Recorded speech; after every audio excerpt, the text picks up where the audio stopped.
I don't usually make videos like this, but I just kind of want to go over this bill with everybody who thinks that this is like a Gestapo bill that's going to bring the Third Reich into the country. All of this outrage and everything about this bill being just a blatant violation of rights, it's completely and totally unfounded. And I just want to let you know, before you call me any kind of media sheep or anything, we're going to go over this bill together, and I will be using no external sources, because you really don't need a news source to debunk this outrage. It's actually hilarious, because people are saying, oh, I read the bill, and it's obviously a violation of my rights. You didn't read the bill, so let's read it together. Let's go. Okay, so first off, this bill was introduced by Bobby Rush. I'm not very familiar with this representative. Looks like Energy and Commerce House, the latest action. Either way, that just gives you some background of who wrote this bill. And a lot of people are looking into the congressman and say, oh, he used to be a Black Panther. Whatever. All right. The comment that I read actually said, oh, Third Reich. You know, that's just ridiculous. That it's absolutely ridiculous that somebody would say that kind of stuff, because you'll see this is a very short bill, and I just want to clear something up right off the bat. You can read it yourself, but we're going to read it together. But I just want to let you know there's absolutely nothing in this bill that authorizes government forces to invade your home and take your children away and force you to test or force you to vaccinate or anything like that. The whole conspiracy theory over this bill is absolutely, completely fabricated and completely mythical, simply because it's not present. Those clauses are not present in the bill at all. So, that being said, let's go to it, because there's other concerns about this bill, privacy concerns and stuff like that. Like, you know, so HR 6666, and that's the only thing right there. I can understand why 6666 would light a fire under somebody and just cause them like to fold their back end, you know, like it's the most viewed bill right now. But obviously many of the people who viewed it did not read it. They read the first, which all by itself sounds kind of scary because you don't really have all the definitions in place yet. But as you read the rest of the bill, you'll kind of understand what the bill's for and what it does. And this gives you a summary. It's to authorize the Secretary of Health and Human Services to award grants to eligible entities to conduct diagnostic testing for COVID-19 and related activities such as contact tracing through mobile health units and as necessary at individuals' residences and for other purpose. So this one right here, this probably pissed a lot of people off. Like, oh, you're going to come into my house and break into my house? We're going to cover that. Let's just continue reading. You got your short title here. This is basically just a title that gives you the name of the bill. It's called the Trace Act. Testing, reaching, and contacting everyone. I believe this is a necessary bill, giving you a heads up. COVID-19 testing and contact tracing using mobile health units, Section 2. This basically gives you the entire overview of the bill. It's the body of the bill and everything that it needs. And this is a short bill. This is a really short bill, so I'm surprised that people got so much incriminating information from it, but they obviously didn't read it all the way through, or they listened to somebody talk about it and just started spreading misinformation. So, this is subsection A and section 2. In general, the Secretary of Health and Human Services, acting through the Director of the Centers for Disease Control and Prevention, may award grants to eligible entities to conduct diagnostic testing for COVID-19, to trace and monitor the contacts of infected individuals, and to support the quarantine of such contacts through mobile health units and, as necessary, testing individuals and providing individuals with services relating to testing and quarantine at their residences. So, this does not say through breaking into your house and forcing you to test and taking a vaccination. It's basically saying, as necessary, if you need testing, if you want testing at your house done, and you need some services done, like you need somebody to go get you groceries or something, that's the services related to testing and quarantine. You know, this guy wants to open up a workforce of people who want to let other people know that they may have contracted this disease, and if they'd like to get tested, then they should.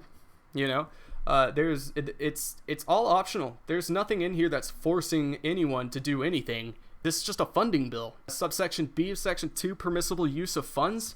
This section right here just says what the eligible entities are allowed to do with the money that is given to them by grant. So they're only allowed to hire, train, compensate, and pay the expenses of individuals, and to purchase personal protective equipment and other supplies. So it looks like in subsection B, there's nothing in there saying that they're allowed to use the money to break into your house and force you to test and take you away from your children. Doesn't look like it says that. So sounds pretty good there. I'm not scared yet.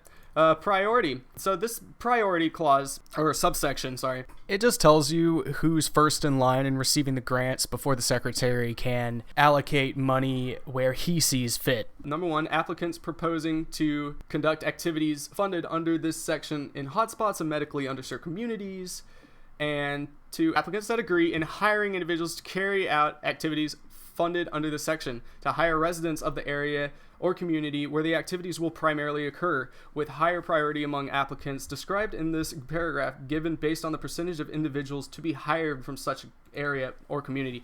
So people who want to conduct the activities funded, and also individual residents that want to participate in the program, is basically what that's saying. So distribution right here, this is just a subsection that tells you the responsibilities of distributing the money, and that responsibility, it says right here, it falls on the secretary. It's the secretary's job to ensure that the grants are distributed across urban and rural areas.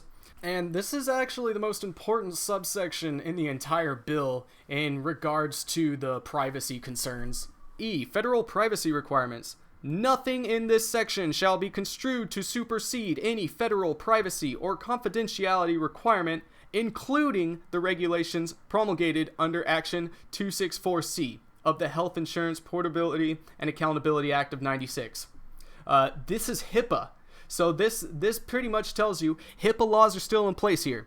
There's no reason to worry about your privacy over this bill, because the bill itself tells you that privacy and HIPAA laws are completely required. And then you also have a pretty important section, the definitions. This tells you like what an eligible entity is. A federally qualified health center. A hospital is an eligible entity. They would give these grants to a hospital. They would give these grants to schools. They would give these grants to disproportionate share hospitals. I'm not sure what that is, but it's covered under this act right here, 42 USC 1396. So you're free to read that. Got D, an academic medical center, so like a scholarly medical school, a non-profit organization, including any faith-based organization, an institution of higher education, like a college or a vocational school, a high school, or any other type of entity that is determined by the secretary to be an eligible entity for purposes of this section.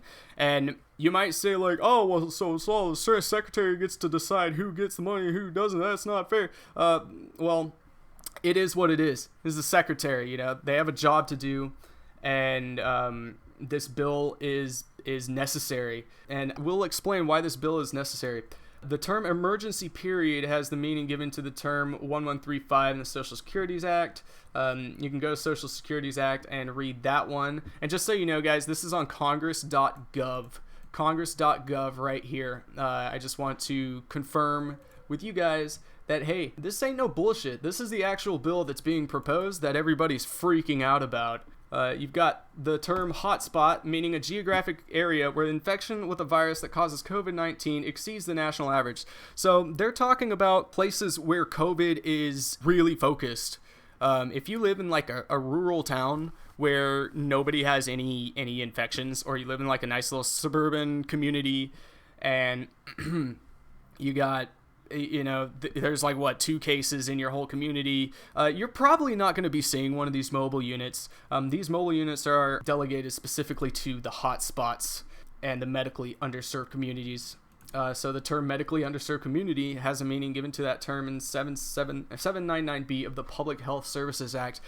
But the term itself is pretty self-explanatory. Medically underserved community essentially is like a community where there's very little access to healthcare, or access to healthcare is barred for financial reasons, or there's a lot of health problems and not enough doctors to solve all of the problems. That's a really basic way of putting it. And then you've got the secretary. Okay, and then here's your budget authorization of appropriations, $100 billion, right? You got $100 billion for the fiscal year 2020 and 2. This just tells you that the bill's going to continue if need be, which is if the emergency period continues under the Social Security Act. So the reason why I believe this bill is necessary is simply we are the only developed country in the world right now that doesn't have widespread testing for this virus, and we need to have widespread testing. The whole outrage over this bill is completely and utterly unnecessary, unfounded. There's absolutely no reason to believe that this bill authorizes any kind of government entity to violate your constitutional rights. There's absolutely no reason to believe that this bill will violate your privacy, because there's a privacy subsection in the bill that tells you, hey, HIPAA laws and the Public Health Service Act still applies under here, so your medical information is safe. That's what it says under the bill. Your medical information is safe. This virus, the reason why this virus is so unique is because we don't know much about it. And I think one thing that we can do to start to get like a better grasp on what we're really dealing with is to understand how many people have been affected by it, whether they're asymptomatic or not. I just think the bill here, really short, really simple, just says, hey, we need to set up mobile stations and get testing out there. Nothing authorizes the stations to violate your rights or your privacy. And that's pretty much what it is. Please stop. Just if you're going to be angry at something, if you're going to be angry about something, just make sure you look into it. Because when you don't look into shit and you're angry at it and you start posting misinformation and spreading misinformation, you're stifling our progress in understanding this virus and solving this problem. We don't have testing. And I really don't want to be in a country where hospitals are overran. And if we had this testing, we'd have a much, much easier way of telling if we're flattening these curves, because that's something that needs to be done. So stop propagating the Nazi government fear, stop fear-mongering, and stop spreading misinformation, because you're basically fucking up the whole country, and there you go. So if you have any questions, feel free to comment on this video. And yeah.